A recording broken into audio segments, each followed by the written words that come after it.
Welcome back to Under Oath. Welcome back to Under Oath. Today we'll be talking to model, actress, and clothing designer Dara Tomanovich. Dara, can you hear me? Yeah, I can hear you.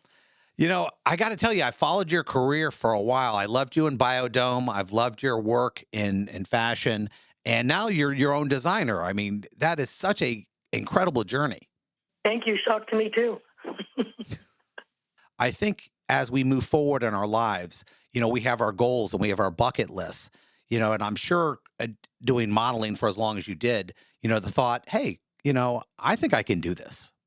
I think my mom, I grew up with my mom sewing clothes for me, knitting.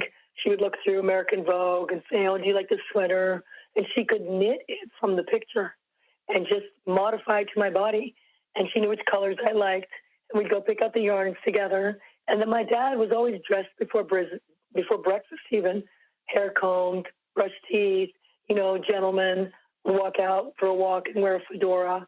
So I grew up with a lot of style and sense of fashion around me. So when I got into modeling, because I wasn't, particularly the modeling type at the time in the early 90s, it was all about that blonde girl with tall, long legs. And here I arrived, 5'9", short, not particularly so skinny, and not particularly like, the all-Canadian or American girl. I think kind of like I just always metamorphosized into what a client would want me to be. I do my research, I do my best, and I would get jobs like that. I would show up looking and feeling the product and get the jobs. And that just kind of trickled into acting, being the voice of multiple brands, Clairol, Pond's, Pantene, Olay, global brands, Fiat, George Clooney. And then I was always asking the client or the people in advertising, why did I get the job? And I would get all this feedback. And it just made me a better professional at what I was doing. But when I went to golf and I saw what was going on for women, particularly over COVID, because I fell in love with a golfer and we were in lockdown together, and it was the only thing that we could do, I started to see that there was really this hole in the game with women's golf wear. It was terrible. I'm not dogging anybody, but I'm just saying, it was just nothing I would ever wear, ever. So I decided to kind of semi-retire and see if I could do this on my own, create something, draw it, create it, have it manufactured, and see if women would like it. And I've been getting an incredible response. Women usually say, finally, someone's thinking of us, And I did all the due diligence to see what was not happening in the market and worked backwards from there. There weren't bright colors. There were too many patterns.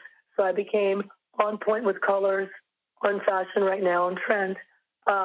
Rules and regulations, how long the pants have to be, how short or long the skirts have to be, And then always in keeping in mind the woman's physique. I always say the woman's allowed to really dislike one part of her body or complain about one part of her body. But what I tried to do was be mindful about covering maybe a woman if she doesn't like her arms, to make my sleeves a little bit longer, a little bit more cinched, to make her look slimmer, more narrow.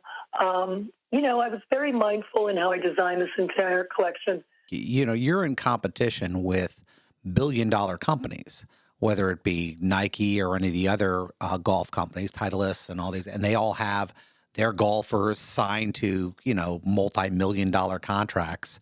Is it more for, is your product more specialized where you're going to have people who are willing to pay higher amounts because they want this very specialized product? Well, I think I'm on point price-wise now. I'm much more competitive. I've dropped my prices. But also, when I observed my partner, my fiancé, looking always incredible, whether he was wearing Grayson or Draddy or Johnny O or any of those brands or Cages, he always looked good. So I, on purpose, went to those particular vendors, Grayson and Bogner, to source who they used and to make my not only collection fashionable, but also 100% technical. I have a driver jacket that converts into 4 different things, from a vest to a bolero to a rain hood to a crossbody handbag. I have a Lexi jacket that is a merino wool from Italian with polyfill that's hypoallergenic. That is great under a blazer. because women travel, we travel with a lot of clothes. We don't ever take off our jewelry. So I made sure that my shirts were SPF and they were bright colored. You don't generally find too many shirts that are SPF coated, whether it's woven or knit in or treated. I really tried to do something different and make Devon Halsey stand alone in that department. There is nothing like my company on the market. Now, the name Devon Halsey comes from, it was a name you used to use when you were in Hollywood. And how did that even come about? Well, I was getting mail sent to my house from prison when I did a movie called Biodome, and it really scared me because I had a business manager, so no mail came to my house. So I thought it was a little devilish to make up a name, Devon, O-N, because I'm Canadian originally, so we spelled Devon with an O-N. Halsey, because I, like today, have a sore throat. I'm always popping Halls candy, and as a kid, I called them Halseys.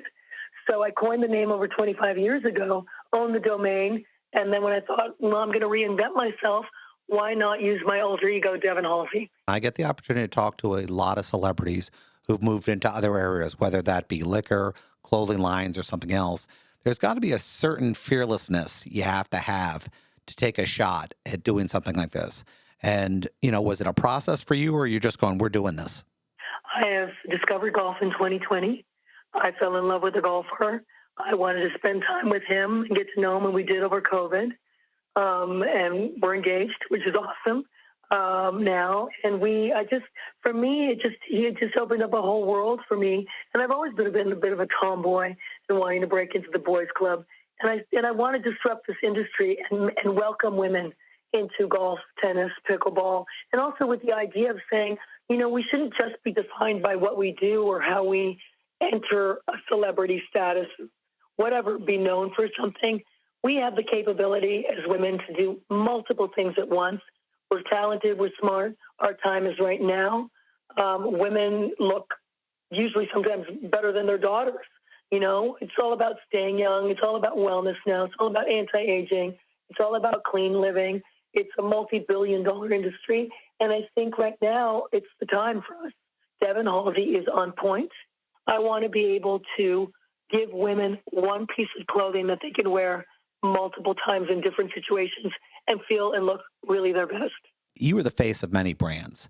And now that you have your own brand, how do you choose? I mean, eventually, we know the success of this area. You're going to need that golfer. You're going to need that person that is the face of the company now. When I say the face of the company, I mean the face of the line. I mean, have you ever thought of that, or you're just going to go, listen, I don't need that. I'm going to go in this direction? It is something that has been weighed very heavily. It's a good question. Thank you. I did not start off to glorify or put myself up on a pedestal to do something else. Fame is an interesting thing. It's got its pluses and it's definitely got its minuses. So for me, having experienced that past, it was extremely trepidatious to move into being the face of this brand. However, I have found that a lot of women just naturally gravitated towards me, and people around me that work with me and people outside saying, it's unbelievable. You've been a big, huge earner for Procter & Gamble. You've been a bigger, huge earner for Johnson & Johnson. Why wouldn't you? The demographics show that you actually do sell products for us really well. Why wouldn't you want to be the face of this brand? So I kind of had to bow my head down, accept that maybe this would be something, that I could kind of be a part of again. And I had to kind of change the way that I thought, and I put my head back in the game.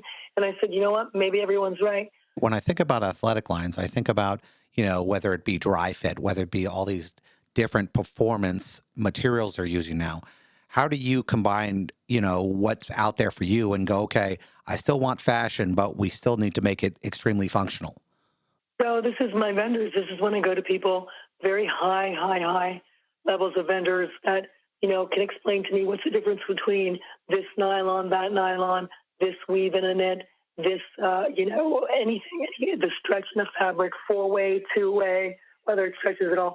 A lot of my product has, I have velvet taping, Italian velvet taping on the arms, on the sides of my mock shirt, on the back of my neck, so it holds, so it's nice and soft. I don't like tags, so there's nothing scratchy. A lot of it's heat sealed unless it's on a net. It's very difficult to do heat seal on a net. My driver jacket has 5,000 millimeters of water repellency, so I make sure that it's all QR tested and brought. I've sourced out of Italy, Portugal, and Korea. My SPF is on most of my clothing, and it is, you don't find SPF clothing that's bright colored. I want the woman to be seen. I like to take my gear from day to night and mix and match pieces like the way I've shot my campaign on my website, www.devinhalsey.com, or you'll see us at Devin Halsey Official on Instagram. It's a golf tee bent like a D, is my icon, and my little puppy, Blue, is my icon in my jackets. So, it's a little bit of me in every piece of clothing, a little bit of style, all conservative, beautifully made, and pretty colors. I really tried hard to get the right colors, ladies, to make it as monochromatic and easy as possible, because that always screams the most chic to me when a woman comes dressed in one color. And it's effortless to pack and be on the go. Well, I really appreciate talking with you, Dara, and I look forward to speaking to you again. Thank you. Me too.